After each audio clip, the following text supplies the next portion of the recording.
So since I have a bunch of people asking me why I left Apple or if I recommend anyone leaving Apple, I thought I would make this video just in case that if anyone does ask me that again, I can just refer them back to this video.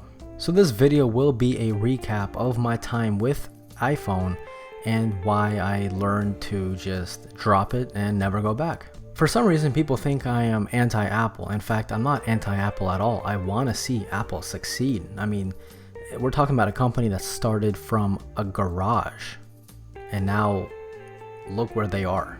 I love Apple, but they are starting to confuse me along with many others. The iPhone is one amazing piece of hardware, but it is very much suffocated by very, very boring software. It's like buying a Ferrari, but only doing the speed limit. It just makes no sense. So I've used every single iPhone from the iPhone 3GS except the iPhone 5S. I just skipped it. And my last iPhone was the iPhone XS Max. And when I first got it, I loved it. It was the best phone I've ever had. It was definitely the best phone Apple has made. It was amazing. It worked well. It took amazing photos, amazing videos. So what went wrong? Well, see, it wasn't the iPhone itself, but it was the operating system, iOS. See, a while ago, I remember being so excited for each update of iOS, from iOS 1, 2, 3, and so on. In fact, to this day, I think many iPhone fans will agree that iOS 7 was the most, anticipated, the most loved iOS update just because it brought so many awesome features. And to this day, it still remains my favorite operating system in terms of excitement. And what I mean by that was I wasn't really excited to go from iOS 7 to 8 to 9 to 10 and so on.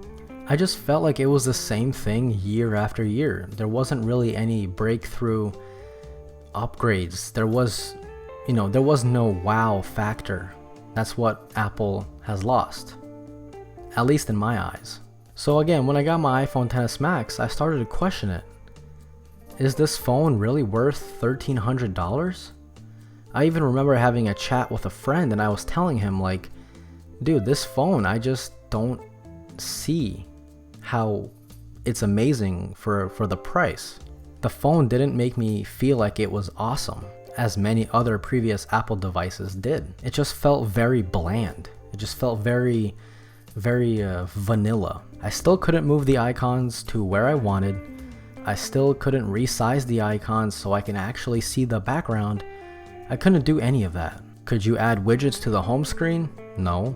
And yeah, I know iPhone people. I know iPhone does have a widgets section, but it's not really on the home screen. You gotta swipe to the right and it's all just all in that one area. It's very cluttered and very disorganized. I wanted to have actual widgets on the home screen itself. Maybe have one widget on the first home screen or the main home screen, if you like. Then on the next page have another widget. Maybe on the third page have something else. I wanted to have that type of experience. Why is this so hard to accomplish from Apple? I was just tired of Apple telling me where I can and cannot place my icons or how big or how small my icons should be. If the phone was $600, sure, I get it, but for $1,300, I just wanted to use my phone the way I wanted to use my phone. I didn't want to use a phone the way Apple is telling me how to use it. I always use this analogy. Go to the mall or anywhere where there's a lot of people. Go up to 100. I mean, that might be a little too much. Go up to 20 iPhone people and take a look at their home screens. I'll bet you it's the same thing. I mean, they will obviously have different apps and different backgrounds, but the concept is still the same. Apps, background. Apps, background. No custom launcher, no hidden folders, just apps lined up from top to bottom, left to right, and a background that you can't even see because the apps take up like 70% of the screen. There's nothing more magical than taking a picture of your newborn kid only to have Facebook and Twitter block his entire face. Yeah, that's it, Apple. That's the way to do it. Now do the same thing do that same experiment with a bunch of Android people. Go up to 20 of them. Look at their home screens. I can promise you each and every single home screen on Android looks different. They might have different widgets. Maybe someone will have a Gmail widget on one page. Maybe the other one will have a custom launcher. Maybe the other one just doesn't like the way the Facebook icon looks like, so he changed the Facebook icon. Or maybe you don't like to have the words Facebook under the Facebook icon, because we all know what the Facebook icon is. We've all seen Facebook. So why do we need the words Facebook or the word Facebook under the icon? Let's just remove it to make it nice and clean, to make a nice clean look. Can you do that with iPhone? Nope. I can keep going all day, but my main point is Android phones are molded by the user to how they want to use the phone, not how the company wants you to use their phone. Look, I'm not asking for a miracle from Apple. I just want Apple to give us the most basic things. Let us change the icon sizes so we can finally see our background. Let us put icons where we want. This should not be something that it takes 13 iOSs to do. Well, technically, I can't even say that because iOS 13 doesn't let us do that. So will iOS 14 do it? What about 15? What about iOS 20? How long does it take until Apple realizes, oh wait, we're missing the simple of all features? How about we let our customers do what they want to do with their own icons for a phone that they paid a mortgage for? It's not like it's impossible. Everything I have just said is possible through a jailbreak. Even picture-in-picture on YouTube works on iPhone through a jailbreak.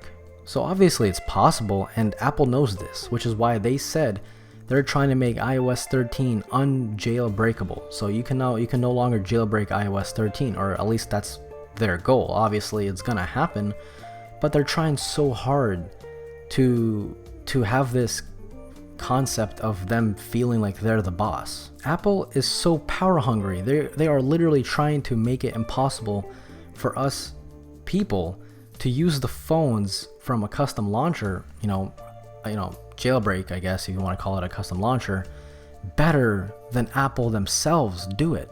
That's insane. I mean, if they wanted to, they can make jailbreaking a launcher for those people that want it. They can make it possible. For those that just want to keep it nice and simple and keep it the way it is, they can do that. But they don't give us any options because that's un-Apple-like. Even Samsung, that's right, Samsung, the people that make the Galaxy line of phones. As much as those phones are capable of, Samsung didn't stop there. In fact, you can go into the Google Play Store, download an application called GoodLock, and it's made by Samsung, and it allows you even more customizations. So not only is just stock, Android or Samsung good enough, they give you even a bigger tool for customization straight from the Google Play Store. No jailbreak, no rooting required. So let's recap this. Apple wants to make jailbreak impossible. Meanwhile, Samsung literally encourages it. You tell me, which one makes more sense? Which company cares more about its users that just paid over $1,000 on a phone? I feel like Apple treats its user base like children. Or I should say, Apple is the babysitter and we are the babies. Meanwhile, Android treats its users as they are, users. See, that's my problem with Apple. It isn't necessarily Apple themselves. It's iOS. It's their operating system. Apple doesn't want to give you all those cool features. Apple wants you to like only what Apple wants you to like. iOS is just incredibly lacking the most basic of all features or customizations, and it looks like it's not going to change anytime soon, at least. Apple just wants to lock you into their green little garden, whether it be iMessage or FaceTime or AirDrop, AirPlay, Handoff, all those good things that are actually really good. And now Apple has something called the Apple credit card. Yeah, we've all heard of it by now, right? Hopefully. And it's all cool, but guess what? It only works on, say it with me, iPhone. Hell, you can't even apply for the credit card without an iPhone. And that obviously means if you get the card and you like it, you literally cannot ever leave iPhone. Ever. Because once you do, that's it. That card becomes useless. And to be honest, that card isn't even that good. I mean, my Cash Builder rewards card is like way better than the Apple card, so I don't really care. But I'm just saying there are a lot of people that are getting the card, and they will have even a harder time going away from Apple. This is the only credit card, this is the only card in history that is locked to a certain device. How absurd is that? I can't. I'm literally in shock. You need to have an iPhone to get a certain credit card. Can you imagine? That this is the world we live in now. Apple is making its ecosystem feel like a sweet little jail, or pretty much Apple's like a mafia, really. Super easy to get into and very hard to get out of. Nearly impossible for some. It's that bad. Now, before you guys go all haywire on me in the comments and that dislike bar, I want you guys to, again, keep in mind, I don't hate Apple. I just want Apple to give its loyal customers a chance to use the iPhone the way any phone should be used. And I pretty much guarantee if Apple gave us, or not us, but if Apple gave people who have iPhones the ability to just do those simple things, I can promise you more Android people are going to be more tempted to switch over to iPhone. I can guarantee that. So what do you guys think? Am I overreacting? Or am I just an ex-Apple user that simply had enough? Do I recommend you guys trying to leave Apple? Honestly, if it all depends, man. For me, it was pretty easy simply because of how done I was with Apple. It's just all those little things and then so much more. Again, I can continue, but this video will be way too long. Do I recommend you leaving Apple? If you really want to give it a shot, I say it's never too late, and you should definitely go for it. It'll be tough. It still is kind of tough for me. But when I look at everything that I can do on a $400 Pixel phone, 90% of those things I can't even dream of doing on an iPhone. So anytime I start missing the iPhone, I'm like, yeah, no. You're not getting me, Apple. No. It's definitely a learning curve, but once you kind of get into it, and once you go on YouTube and look up tips and tricks for Android or for your particular phone, you will greatly see that it is much easier to use Android than people really think, or not people, but iPhone people think it is. Give it a shot. If you want to try it, I'm telling you, once you try it, you won't go back to iPhone. There's just no way.